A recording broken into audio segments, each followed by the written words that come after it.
अरण्य कांड के बारे में।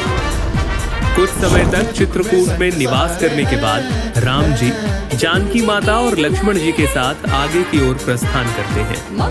अरण्य कांड में इंद्र के पुत्र जयंत का भी प्रसंग आता है, जो श्री राम के बल की परीक्षा करने के लक्ष्य से कौवे का रूप धारण कर माता सीता के चरणों में चोंच मार देता है। माता के चरणों से जब रक्त बह चला, तब श्री राम ने एक सीख को अभिमंत्रित कर जयंत की ओर छोड़ा। जयंत बचने के लिए अपने पिता इंद्र के पास भी गए, लेकिन उन्होंने भी रामद्रोही को शरण नहीं दी। अंत में वो श्री राम से एक क्षमा प्रार्थना करता है और श्री राम कौवा रूप धारण किए इंद्रपुत्र को काढ़ा कर जीवन दान देते। ऋषि अत्रि और ऋषि शरभंग जी से मिलने के बाद जब श्री राम आगे बढ़ते हैं तो उन्हें हड्डियों का ढेर दिखाई देता है। पूछने पर मुनि बताते हैं कि राक्षस दल सब मुनियों को खा जाते हैं। तब राम जी प्रतिज्ञा लेते हैं, मैं प्रतिज्ञा लेता हूँ, मैं पृथ्वी को राक्षस रहित कर दूंगा। दंडक वन में ही श्री राम की भेंट होती है जटायु से और फिर यहीं राम जी पंचवटी को अपना निवास बनाते हैं, जहाँ राक्षस राज रावण की बहन शूर्पणखा उनसे प्रणय निवेदन करती है और लक्ष्मण जी उसके कान नाक काट देते हैं। अपने अपमान का बदला लेने के लिए शूर्पणखा पहुंचती है खरदूषण के पास, लेकिन रघुकुल शिरोमणि राम और लक्ष्मण उनका वध कर देते हैं।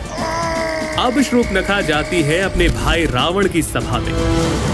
वहीं दूसरी तरफ स्थिति की गंभीरता को समझते हुए और सीता माता की सुरक्षा के लिए श्री राम उन्हें राक्षसों का अंत होने तक अग्नि में निवास करने के लिए कहते हैं। जिंदगी कुछ करने की जरूरत नहीं, अब कुछ मनोहर लीलाएं करूंगा, इसलिए जब तक मैं राक्षसों का वध करूं, तब तक तुम अग्नि में निवास करो। इसके बाद मारीच का स्वर्ण मृग बनकर आना और उसका मारा जाना ये प्रसंग आता है। हमारा सुंदर आइलैंड इधर रावण द्वारा सीता माता के स्वरूप यानी माया सीता का हरण किया जाता है और जानकी विलाप करते हुए कहती है, हे रघुनाथ जी, आपने किस अपराध पर मुझसे दया भुला दी। हे लक्ष्मण, तुम्हारा दोष नहीं है, मैंने क्रोध किया और उसका फल पाया।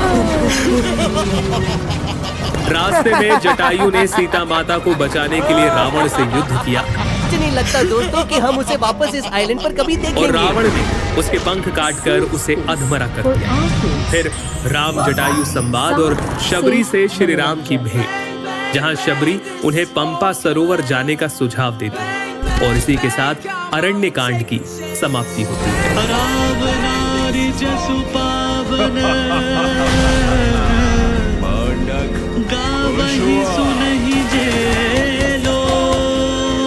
बहुत खतरे में है, हमें कुछ करना होगा। राम भक्ति दृढ़ पावही, बिनु बैराग जप योग। ये था रामचरितमानस का अरण्य कांड। आगे हम लोग बात करेंगे किष्किंधा कांड की, जहाँ भक्त की भेंट होगी भगवान